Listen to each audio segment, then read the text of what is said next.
Hey guys, in this video we are going to show you how to set up Spotify lossless audio. Listening to music in good quality makes every song sound clearer and more enjoyable. Spotify lets you change your audio settings so you can get the best mix of sound and performance. You can easily adjust a few options in the app to make your music play smoothly and sound better. First, open the Spotify app on your mobile device. Now tap on the profile icon at the top left corner of your screen.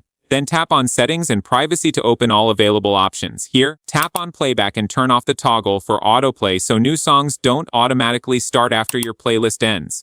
This helps keep your listening experience focused. Now go back and tap on Media Quality to manage your sound quality settings. Set the Wi-Fi streaming quality to automatic. This lets Spotify adjust the sound quality depending on your connection, ensuring smooth playback with great sound when using Wi-Fi. Then set the cellular streaming quality to automatic as well.